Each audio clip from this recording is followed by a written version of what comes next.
ये जिन्होंने लिखा है वो अपना नाम नहीं लिखा है, उन्होंने किसी कारण से नहीं लिखना चाहती होंगी। उन्होंने लिखा है कि भैया एक सवाल है, क्या स्त्रियों को हनुमान जी का स्पर्श नहीं करना चाहिए? मैंने ये कई लोगों से सुना था, पर मुझे तो ये लॉजिकल नहीं लगा। प्रतिमाओं में पूजा उलझी, विधियों में उलझा भक्ति योग। मैंने कविता लिखी थी कभी। प्रतिमाओं में पूजा उलझी, विधियों में उलझा भक्ति योग। सच्चे मन से षड्यंत्र किए, झूठे मन से सच के प्रयोग।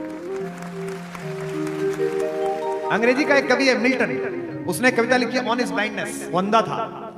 उसने लिखा है कि हे ईश्वर, तुम्हारे आदेश पर लाखों लोग इस समुद्र के सीने पर महीनों महीनों चलते हैं। हे ईश्वर, तुम्हारे आदेश पर लोग बाग रेगिस्तान पैदल पार करते हैं। वे सब तुम्हारे आदेश पर काम कर रहे हैं। मिल्टन ने लिखा है they also serve only stand and wait. जो खड़े होकर केवल प्रतीक्षा कर रहे हैं कि भगवान आदेश देना मैं तैयार हूं, वो भी भगवान का काम कर रहे हैं। अगर स्त्री भगवान को नहीं छू सकती तो फिर तो भगवान को कोई नहीं छू सकता। अंजनी के पुत्र से अंजनी नहीं मिल सकती, सीता के पुत्र से सीता नहीं मिल सकती, उर्मिला के प्रिय से उर्मिला नहीं मिल सकती। ये कैसे संभव है? हनुमान से, क्योंकि इस बच्ची ने अपनी आयु भी लिखी है, छोटी सी बच्ची है, 19 वर्ष की बच्ची के मन में यह प्रश्न आपने भर दिया। मैं धर्माचार्यों से अनुरोध करूंगा, कृपा पूर्वक आप सब इस उद्घोषणा में साथ आए, आप अपना मत दें, आधिकारिकता दें। हम तो सनातन धर्म के लोग हैं, हम निरंतर परिष्कार के लिए ही जाने जाते हैं। हमने अपनी धर्म की समकालीन व्याख्याओं के कारण ही धर्म को मजबूत किया है।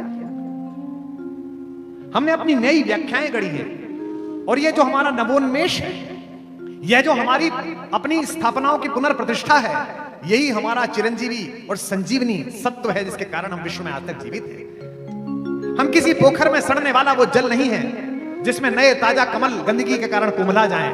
हम गंगोत्री से निकलने वाला वो पवित्र जल है जिसकी धारा में चिंतना लगातार बहती है, हजारों वर्षों से बहती आ रही है। हनुमान जी को देवता समझकर, भगवान समझकर संकोच में मत आओ बेटा। हनुमान तो प्रतीक है दिव्यता के, हनुमान तो प्रतीक है भगवत्ता के। जब पहली बार भगवान ने हनुमान जी को देखा है, जब वो सुग्रीव के मंत्री के रूप में ब्राह्मण वेश में थे, तो उनकी भाषा देखकर भगवान ने लक्ष्मण से कहा वाक्यज्ञम मधुरम इयम सुग्रीवम सचिवः कपि। यह सुग्रीव का सचिव मधुर है लेकिन वाक्यज्ञ है, यह व्याकरण जानता है, इसने वेदों का निश्चित रूप से अध्ययन किया है। हे सौमित्र, इसकी भाषा इतनी अच्छी है। इसलिए हनुमान इस देश में नवजागरण की और भगवत्ता के संकल्पों को पूर्ण करने की परिभाषा का नाम है। हनुमान जी को तो मेरे भगवान की तरह किसी बड़े मंदिर वितान या विधि पूजन की आवश्यकता नहीं। गांव के किसी भी पीपल के नीचे सिंदूर लपेटकर एक अवघड़ प्रतिमा को रख दिया जाए तो पूरा गांव उसी के किनारे मंगल मना लेता है कि यहाँ हनुमान जी बैठे हैं।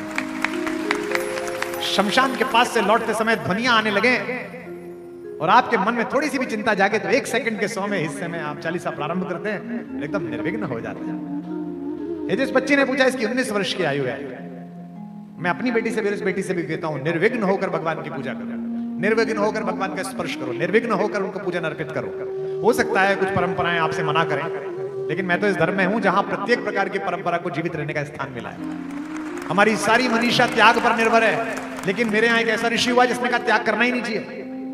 उस ऋषि के वंशज आज भी भारत में है। ये जो पैसे लेके लंदन भागे, ये उसी ऋषि के वंशज है।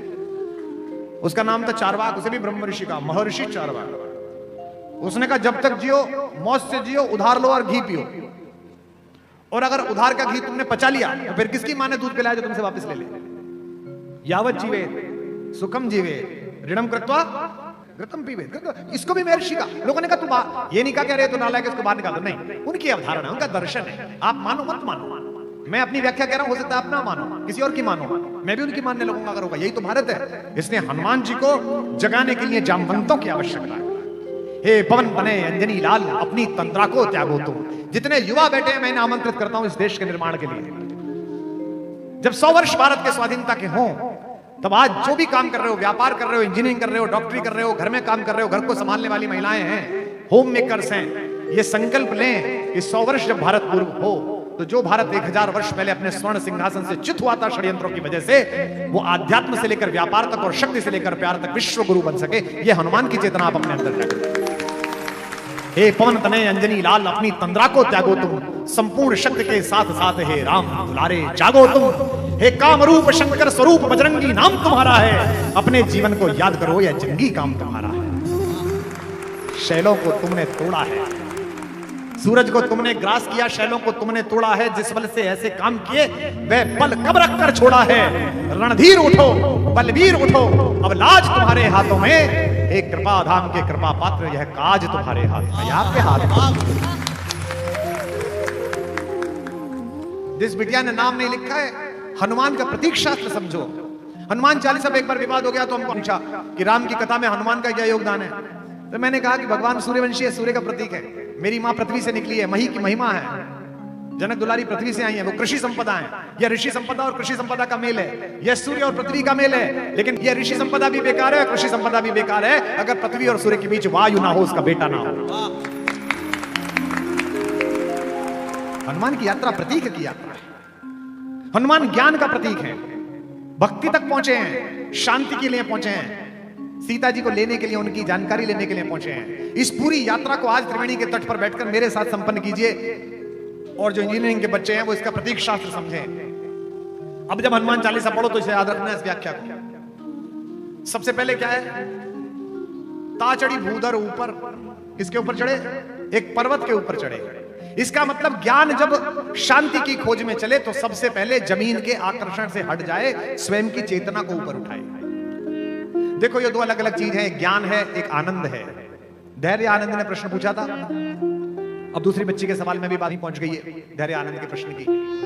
मैं बचपन में जब हम छठी क्लास में पढ़ने के लिए गए तो मेरे पिताजी ने, जो संगीत की शिक्षिका थी वो मेरे पिताजी की शिष्या थी, पिताजी प्रोफेसर साहब थे, उन्होंने हमें जमा कराते समय कहा कि बेटा ये गाता बहुत अच्छा है, इसे प्रार्थना सभा में काम में लेना। तो दीदी लोग खड़ी हो गई 11वीं 12वीं की, वो प्रार्थना चली, हे प्रभु आनंद दाता। आगे क्या है, सबने करी है तुमने, हे प्रभु आनंद दाता ज्ञान हमको दीजिए।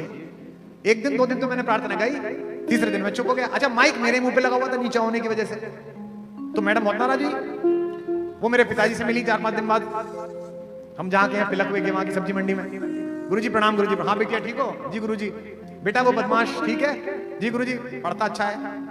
प्रार्थना नहीं गाता। क्यों नहीं गाता? गुरुजी मैंने पूछी थी, कह रहा था प्रार्थना गलत है।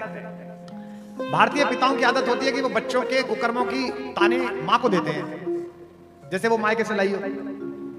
जब भी बच्चा कुछ बदतमीजी करते हैं, घरवाली से कहते हैं देख रही हो अपने लड़के को? अरे तुम्हारा भी है भाई, उसका लड़का थोड़ी है। तो मेरे पिताजी ने आते ही मेरी माँ को आवाज दी, सुनती हो आज गाजर का हलवा बनाओ। मेरी माँ ने पूछा क्यों? अरे बोले तुम्हें सूचना ही नहीं मिली, तुम्हारे घर में तुलसीदास जी पैदा हुए? कभी पैदा हुआ भाई। मेरी माता समझ गई कि कुछ गड़बड़ हो गई। उन्होंने पूछा क्या हो गया? बोले पूछिए इनसे। बोला यहाँ ये खड़े हो जाइए। हम खड़े हो गए अपराधी की तरह। क्यों नहीं गाते हो प्रार्थना? मैंने कहा जी वो प्रार्थना गलत है। हमारे पिताजी हिंदी के प्रोफेसर बोले देखो ये आए, पूरी दुनिया गा रही है इस प्रार्थना को, देखो ये 10,000 लोग भी गा रहे हैं और ये बता रहे प्रार्थना गलत है। तो मेरी मम्मी ने धीमे से पूछी भैया क्या होगा? लल्लू का आवाज है गई काय गलत है गई? हमारी माँ ब्रज के क्षेत्र की है। तो मैंने कहा अम्मा प्रार्थना गलत है। बोले क्यों? मैंने कहा वो प्रार्थना में शुरू में ही कह रहे हैं भगवान जी की मैं आनंद देने वाला हूँ और अपन ज्ञान मांग रहे हैं उनसे। अब त्रिवेणी घाट पर बैठे हुए लोगों, हीरे की दुकान पे हींग खरीदने कौन जाता है? हीरे की दुकान पर अगर आप हींग मांगो तो वो आपको मूर्ख समझेगा, और परचून की दुकान पर हीरा पूछो तो वो मूर्ख समझेगा। जीवन में अगर आनंद आ जाए तो ज्ञान की क्या आवश्यकता है? उसी की तो खोज है सारी। आनंद की खोज है। भगवान का नाम भी सच्चिदानंद है। सबकी इच्छा है, आपकी भी इच्छा है, मेरी भी इच्छा है, जो संत बैठे हैं इनकी भी इच्छा है, ये जितने त्यागी तपस्वी ऋषिकेश में घूमते हैं इनकी सबकी इच्छा है। पर इनकी और जगत की इच्छा में अंतर है। जगत अपने कल्याण की इच्छा करता है, ये जगत के कल्याण की इच्छा करते हैं, ये मोक्ष की इच्छा करते हैं। सांसों की सीमा निश्चित है, इच्छाओं का अंत नहीं है। जिसकी कोई इच्छा ना हो ऐसा कोई संत नहीं, सब संतों की इच्छा। हनुमान चले शांति की खोज में, ज्ञान चला है शांति की खोज में, तो पृथ्वी के आकर्षण से ऊपर उठकर अज्ञात में छलांग लगा रहा है। अब यात्रा आगे बढ़ाइए धीमे धीमे मेरे साथ। आगे क्या आया? मैनाक पर्वत। मैनाक पे क्या है? सोना है, चांदी है, संसाधन है। जितने बच्चे यहां बैठे हो, युवा बैठे हो, ध्यान रखना, संसाधन जब रास्ते में मिले ना तो उन्हें प्रणाम करके आगे निकल जाना, तभी शांति तक पहुंच पाओगे, तभी सीता तक पहुंच पाओगे। इसलिए मैनाक को प्रणाम किया और आगे निकल गए। संसाधन कोई बुरी चीज नहीं है, ये महंगी घड़ी पहनना बुरी चीज नहीं है, गाड़ी में चलना बुरी चीज नहीं है, पर साधन तुम्हारा उपयोग कर रहा है, तुम साधन का उपयोग कर रहे हो, यह महत्वपूर्ण है। इसलिए अगली चीज मिली सुरसा। सुरसा क्या है? सुरसा है यश की सुरसा। सुरसा की क्वालिटी क्या है? जितना आप बढ़ो उतनी ज्यादा बढ़ जाती है। यश की सुरसा बड़ी खराब है। मंत्री जी चले गए, मैं कहता ये बाकी विधायक लोग बैठे, बड़े बड़े विद्वानों को, बड़े बड़े साहित्यकारों को, बड़े बड़े ज्ञानियों को मैंने जेब में अपना बायोडाटा लेकर इनके दरवाजे पर चक्कर लगाते हुए देखा है। इतने बड़े ज्ञानी हैं, पद्मश्री दिला दो, पद्म भूषण दिला दो, वाइस चांसलर बनवा दो। अरे हद होगी भाई, यश की सुरसा। जितना आप अपना लोभ बढ़ाओगे उतना लोभ बढ़ता चला जाएगा। अच्छा क्या कर लेगा पद्मश्री का? एक दिन की खबर है, पद्मश्री मिली, इसके बाद क्या करेगा? रोज त्रिफला रख के शहद रख के चाटेगा, इसमें क्या करेगा? इतनों को नहीं मिली, उसके बाद भी वो बड़ा काम कर गए। साधु संतों को नहीं मिली, इससे क्या फर्क पड़ गया? मैं अक्सर देखता हूं संतत्व में जुड़े हुए लोगों की कामना। दुष्यंत ने प्रवेश किया महर्षि कर्ण के आश्रम में कोट द्वार में, तो सबसे पहले अपना मुकुट उतार दिया, अपना धनुष रख दिया, अपना रथ रख दिया, चप्पल उतारी, फिर चढ़ा। उसके दोस्त मांडव्य शर्मा ने पूछा कि राजन ये क्या कर रहे हो? तो दुष्यंत ने कहा ऋषि आश्रम हो या, यह ऋषि का आश्रम है, विनीत वेश प्रवेश किया, इसमें विनीत वेश के साथ प्रवेश करो। तो यह जो यश की सुरसा है कि मुझे मिले, हनुमान जी ने इसका इलाज निकाला है। हनुमान जी का इलाज पसंद आ जाए तो जीवन में उतारना मैंने उतार रखा है। हनुमान जी ने कहा अच्छा तू कद बढ़ा, कितना बढ़ा दिया है? पद्मश्री, पद्म भूषण, पद्म विभूषण, भारत रत्न बढ़ाता चला। और जैसे ही बड़ी हो गई, हनुमान जी ने खुद को शून्य बना लिया कि मुझे कुछ चाहिए ही नहीं। इसके अंदर गए और बाहर निकला, यही हनुमान हो जाना, यही हनुमान हो जाना। ये पूरी वैज्ञानिक यात्रा है। लंका सोई हुई है, क्यों? लंका क्यों सोई हुई है? जो भी सोने के चक्कर में पड़ा वो सो जाता है। लंका में एक ही व्यक्ति जगा हुआ है, तेई अवसर, वही जागा है विभीषण। क्यों? चूंकि इसके हृदय में भगवान है, इसलिए संसाधनों में भी जिसके मन में ईश्वर है वो जागा रह जाएगा। और वो पूछता है हनुमान से कि मुझे मिलेंगे कि भगवान या नहीं मिलेंगे, मैं तो राक्षस कुल में पैदा हुआ। हनुमान कहते हैं हम तो वानर हैं, विशेष नर हैं, प्रात ले जो नाम हमारा, तेई दिन ताही न मिले आहारा, हमसे मिल लिए। इसलिए जीवन में बनना है तो हनुमान बनो। जिस बच्ची ने पूछा है, हनुमान बड़ा प्रतीक है। राज्याभिषेक हो गया, सब मेहमान चले गए, सब चले गए, सुग्रीव चले गए, अंगद चले गए, जामवंत चले गए, विभीषण चले गए, निषाद राज चले गए। 2-3 महीने एक ही आदमी रह गया अयोध्या में, वहां से आए हुए हनुमान जी। अब वो जाए नहीं, 6-7-8 महीने हुए, अयोध्या में कानाफूसी शुरू हुई कि भाई सब चले गए, ये नहीं गए, इनको कुछ मिला नहीं क्या? पोर्टफोलियो जब बढ़ता है ना, कई लोग घर पे बंद गले का कोट प्रेस करवा लेते हैं, क्या पता कॉल आ जाए। गर्मी में भी बाद में टांगते हैं कि नहीं आई कॉल, कोई बात नहीं। तो लोगों ने कहा यार हनुमान जी कुछ मिला ही नहीं, हनुमान जी जान ही रहे। राम जी किससे कहते?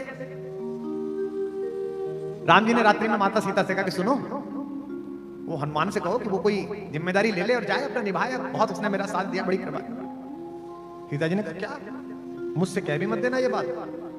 और अगली बात जो सीता जी ने परिहास में कही, वो महिलाएं ही अपने पति से कह सकती है, बाकी तो किसी की हिम्मत नहीं राम के सामने। सीता जी ने कहा बिना अपराध के अपने बेटों को बाहर निकालने की परंपरा आपके खानदान में होगी, मेरे घर में नहीं है, मैं नहीं निकालूंगी। मैं अपने बच्चे को घर से बाहर निकालूंगी, मेरा बेटा है वो हनुमान, मैं तो नहीं निकालूंगा। राम जी निरुत्तर होकर सो गए। सुबह उठे, लक्ष्मण जी से कहा भैया, हनुमान जी से, लक्ष्मण जी ने कहा प्रभु मैं मूर्छित हुआ था तो आपने तो सारी चेतना ही खो दी थी, रोने पीटने लगे आप तो। विपत्ति विदारण बंधु बाहुबिन करत भरोसो काको, मेरो सब पुरुषार्थ था को, आपने तो पुरुषार्थ ही छोड़ दिया। आपने कहा मैं तो खुद ही आत्मदाह कर लूंगा, मर गया तो क्या होगा। वो तो हनुमान जी स्थित प्रज्ञ थे, गए लंका से वहां संजीवनी बूटी लेके आए। मेरा तो जीवन उन्हीं की वजह से। और प्रभु आप हो या हनुमान हो जीवन देने वाले, मैं जीवन देने वालों को निर्वासित नहीं करता, मैं नहीं कर सकता। भरत से कहा बेटा तू कह दे। भरत ने कहा आपके वियोग में मैंने तो चिता सजा ली थी। उसी समय हनुमान जी आगे, ताई समय आए हनुमान जो करुणा में वीर रस, मैं तो उनकी वजह से बचाऊं। आखिर में शत्रुघ्न जी से भगवान ने कहा कि शत्रुघ्न ऐसा करो, तुम बोलो हनुमान से। शत्रुघ्न ने हाथ जोड़ लिया, बोले वाह प्रभु, पूरी रामायण हम बोले नहीं, और अब ये काम आए तो हम बोले, ये नहीं चलेगा। जो करना है आप ही को बोलो। अंत में बड़े मन से चलती राज्यसभा में हनुमान की बहुत प्रशंसा करके राम जी ने कहा आहा, ये बच्चा तो बहुत ही प्रिय है, इसके तो लक्ष्मण से भी दुगने उपकार है मेरे ऊपर, और मैं तुझसे कहता हूं तू कुछ मांग, कोई पद ले और आनंद पूर्वक उस पद का उपयोग करता हुआ अपना राज्य चला बेटा। हनुमान जी हाथ जोड़ के खड़े हो गए, बोले कि आपको तो मैं न्याय का देवता समझता था, आप तो अन्याय कर रहे हो। अभी तो आपने कहा कि दुगने उपकार है और पद एक दे रहे हो, अगर मेरे उपकार दुगने हैं तो पद भी दो चाहिए। भगवान ने कहा अच्छा कोई बात नहीं, लालच आ गया, बोले चल मांग ले 2 पद। हनुमान जी चरणों में बैठे और दोनों पद पकड़ लिए, बोले पकड़ लिए यही पद, बस यही 2 बच्चे हैं, यही रहे। सेवक वही जो करे सेवकाई। हवाई जहाज में मिलिए लोगों से, भारत सरकार में काम करते हैं, पूछिए कि क्या काम करते हो, भारत सरकार सबसे अंत में बताते हैं। I did graduation from JNU, then I visited to Oxford, then I did research in WHO, now it is I am in government of India. ये जो तूने सबसे आगे पहले लगाए थे ना, सब बेकार है अगर ये अशोक चक्र नहीं है तो। ये सब मनोजवम मारुतुल्य वेगम वातात्मजम वानर यूथ मुख्यम जितेंद्रियम बुद्धिमताम वरिष्ठम, खत्म। एक ही पंक्ति है, श्री राम दूतम शरणम प्रपद्ये। वाह, ये है हनुमान। शक्ति के बाद भी, प्रतिभा के बाद भी, योग्यता के बाद भी, स्वयं की इयत्ता को एक तरफ रखकर केवल परमात्मा के सेवक होने का स्वाभिमान जिसके मन में है, वो हनुमान जी। इस देश में सर्वोच्च शिखर पर बैठी हुई माता शबरी की वंशजा राष्ट्रपति जी से लेकर सामान्य स्तर में बैठी हुई हमारी माएं, ये विधायक जी, ये सब लोग, महापौर जी, जितनी महिलाएं पुरुष हैं, ये एक ही वोट का अधिकार रखते हैं। भारत के निर्माण में इनका एक ही मत है, इसलिए 140 करोड़ में इनकी महत्ता उतनी है जितनी किसी शीर्ष स्थान पर बैठे हुए व्यक्ति की है। हनुमान उस पूरी शक्ति संपदा के केंद्र होने के बाद भी कहते हैं, माता पूछती है कि तुम कौन हो। अशोक वाटिका में उनके पास गर्व करने योग्य सब डिग्रियां, वो कह सकते हैं कि मैं पंच तत्वों में से एक पवन का बेटा हूं, पंच कन्याओं में से एक पूजित अंजनी का लाल हूं, मैंने किड्स लीग जीत ली, बचपन में ब्रेकफास्ट में मम्मी लेट हो गई तो मैं सूरज खा गया। नहीं, एक ही बात कहते हैं, इस प्रेम पर कौन ना बलिहारी हो जाए, कौन भगवान हनुमान के विग्रह के चरणों में ना लेट जाए। माता पूछती है तू कौन है, तो चौथाई पंक्ति बोलते हैं, राम दूत में मात जानकी। मेरी योग्यता यह है कि मैं राम का दूत, और कसम भी किसी और की नहीं खाते, कसम भी भगवान की खाते हैं। सत्य शपथ करुणा निधान। और क्या जबरदस्त कम्युनिकेशन इस कहानी ने सिखाया है। इसलिए जहां भी तू बैठी है बिटिया, निर्द्वंद होकर हनुमान की पूजा कर।